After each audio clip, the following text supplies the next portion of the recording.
All right, what is up, guys? We are back. It's been a while, I know.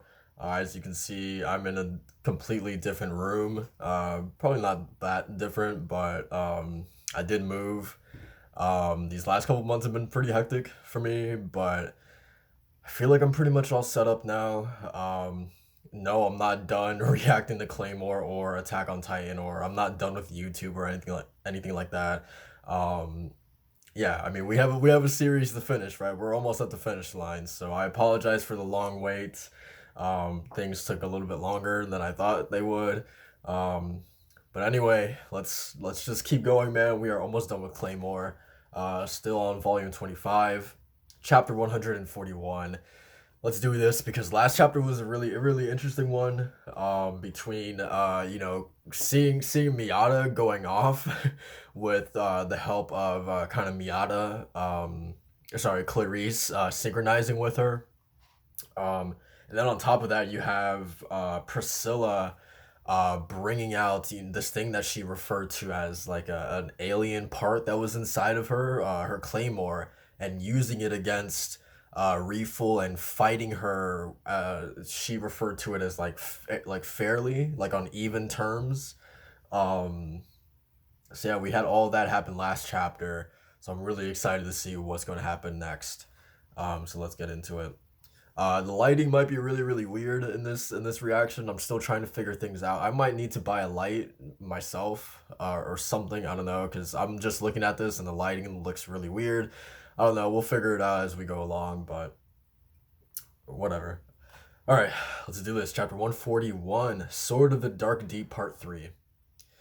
Fall back, warriors and soldiers of Rabona. All forces withdraw from the heart of the city. Warriors and soldiers are powerless in this fight. Devote all your strength to defending yourselves and rescuing the wounded. Hurry, can you stand? What is that? Dude, look, the scale of Miata. She just completely dwarfs the other one. Again, I apologize for the lighting, man. It's pretty bad, but I'm gonna have to figure something else out. Um, all right, but yeah, man, the scale of Miata is absolutely ridiculous. Um, all right, let's see how she does this. Yeah, she's like firing off some like needles from her wings, or maybe they're like feathers from her wings, and they just like harden or something like that. Um, but the other one seems to just be deflecting them with ease. Dude, and like I talk about this all the time, but just the diversity with the designs of the awakened forms never ceases to amaze me, or fail to amaze me. She looks absolutely incredible like this, and it's almost like a labyrinthian, right? I think that's how you say it. Or Leviathan. That's what I meant. Like a Leviathan sort of design, which is really interesting. Um, that Miata has. Jeez, man, it just looks like she's just absolutely like firing like missiles at this point. Um, you can see the other one. She's definitely a little bit worried. Yeah, she's sweating a little bit. That's for sure.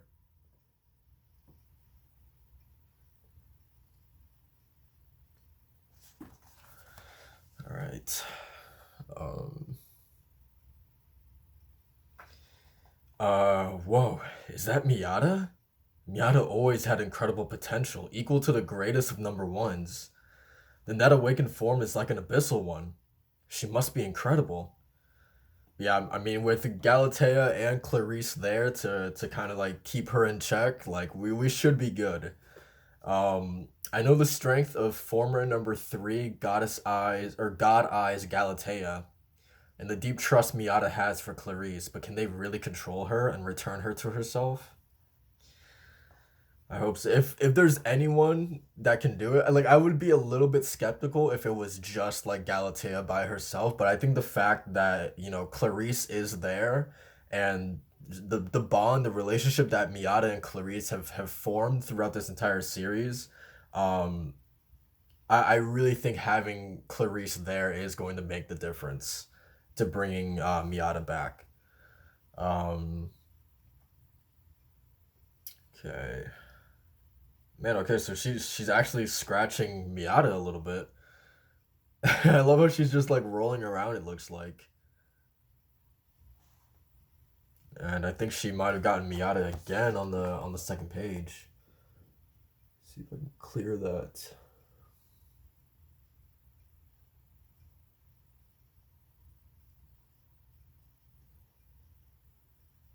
I feel bad for Rabona and all this too. Like their city is just absolute. Like the holy city is just absolutely getting decimated in this entire battle, and like they didn't ask for this at all, man. Um, all right.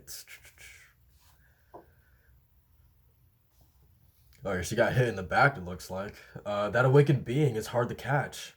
I mean, with her just bouncing, she's using the buildings as like she's almost like a pinball or something like that, right? Um, and then when she finally gets close to Miata, then she like gets out her blades or whatever, and then she just like slices Miata up. Um, and then she's able to just spring herself out of there really quickly.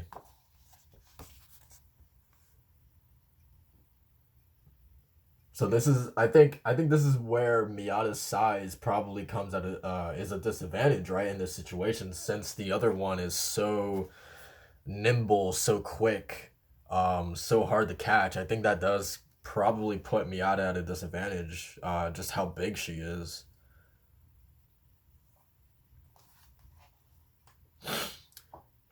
She's toying with Miata. She switched to hit and run tactics. She's leading Miata into the city to impede her movement.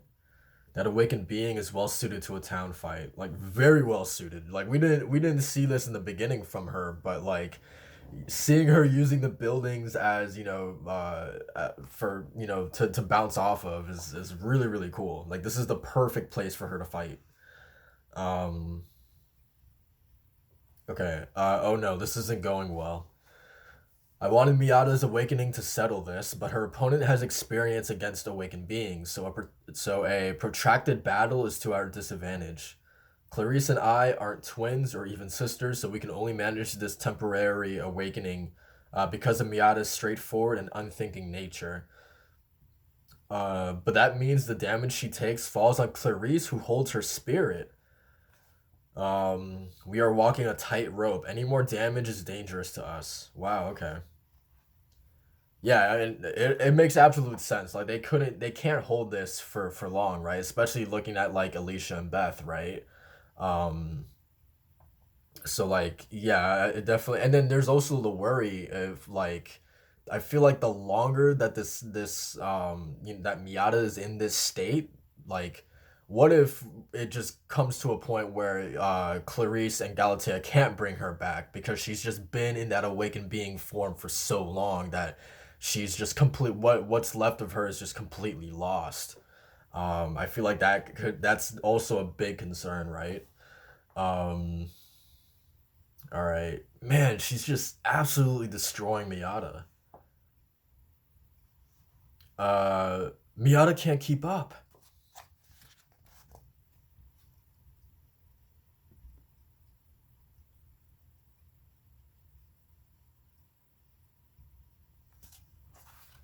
All right. And then, okay, so I think Miata just like unleashed like a raining shower, right? Um, watch out. Miata's stray attacks are flying this way. Does that mean she missed? I love how she's just like laughing. Oh, she's saying mama even in this form. Okay, so she's still like conscious in there. Hungry, mama. I'm hungry. No. Hungry. I'm hung. No.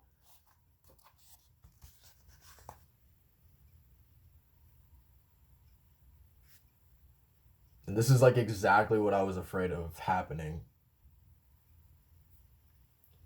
And I find it interesting that Galatea is the one that we see like her reaction first. Like we don't see Clarice's, right? So like I wonder if Clarice is preparing to do something. I don't know. Um oh my god, I want to eat guts. No. And she just took one of the soldiers too. What? Miata. What? Well now, what a commotion. And she's firing on the claymores too. Oh boy. Dude, are you telling me we're going to have another awakened being like on our hands that we need to deal with? I hate to share my feast, but I'll enjoy some tasty morsels too. Um, all you have done is create a pesky awakened being. I want to fill my mouth with living, trembling guts. Mia and Clarice is down. Clarice.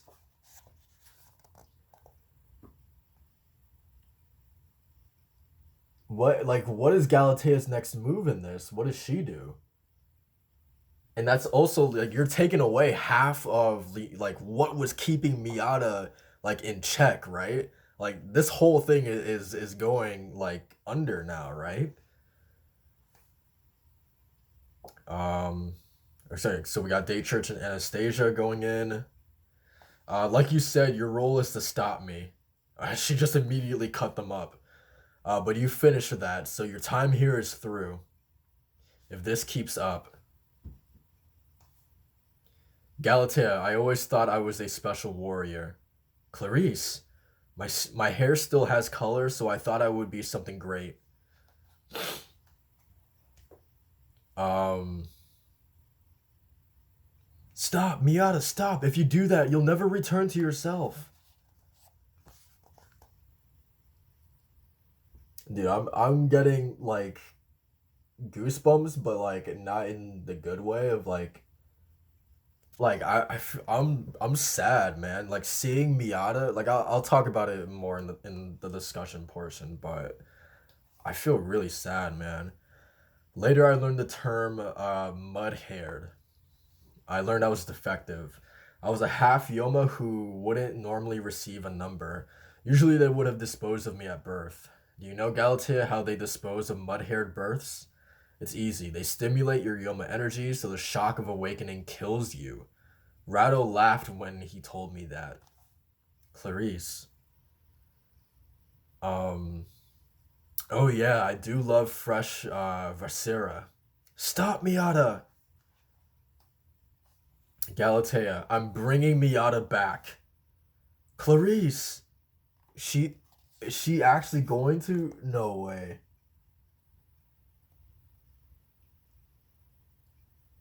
I wonder like in what way is like by actually going to this point how it's going to actually bring Miata back. Oh, that's the end of the chapter too. Okay. Damn it. Yeah, I just showed you guys this page. I don't even remember, man. Oh my god.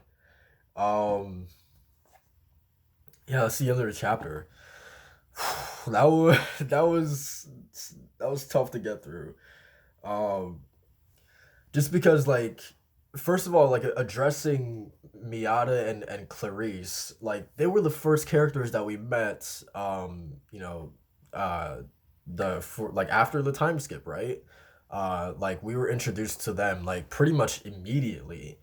Um, so like I always thought that those two were going to be a little bit more like I would have to really like reread the series, but like I always like was expecting them to be more like ingrained and like play a larger role in the story than what they actually ended up, doing. Because I think the idea of a defective Claymore, a mud-haired Claymore, um that for all intents and purposes, she was number 47. She was defective. Um, I think that idea is really really fascinating, and I don't know. I just wish that we got like a little bit more of her. And I don't know if like integrating her with the Seven Ghosts would have done that. Um, but yeah, I don't know. I wish we definitely got a little bit more of Clarice and Miata, because I felt like we didn't we just sort of like drop them off at Rabona with Galatea, and then we just like didn't see them for a while, right? So I don't know, but nonetheless, man, regardless of all of that, my feelings towards that, I still have a really soft spot for Miata, and just how like Clarice. I think it was Clarice who said she's her straightforward nature, right? And I just like sympathize with her very childlike mind, and she's so innocent, yet she's this monster inside almost, right? That innocence just like always got to me, just her referring to Clarice as mama and stuff like that. And I believe Clarice might have like breastfed her once, I think. um but it's just so sad, like even seeing Miata in this monstrous form, like pushed to this point, right? Not of her own accord, but like she has to do this to stop this other awakened being that's terrorizing all of Rabona right now. Um, to see her pushed to this point, this gargantuan monster, and like her humanity, what's left of her humanity, just like barely hanging on, and like her that little bit of humanity that's still in there, still saying mama, like at the end. It's just a heartbreaker, man. It really breaks my heart.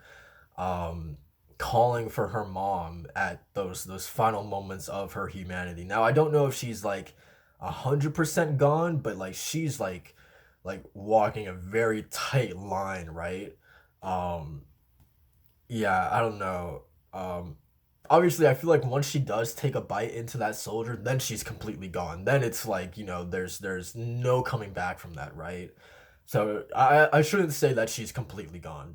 But she's almost there. But even so, like her like seeing her like stepping on that line, about to cross that line, and just her, calling out to her mom. It's gut wrenching, honestly, and it made me really really sad, for her.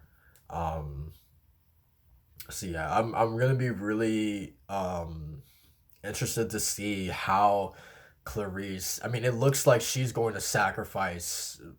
She's gonna put her entire life on the line to try to bring Miata back, which is commendable.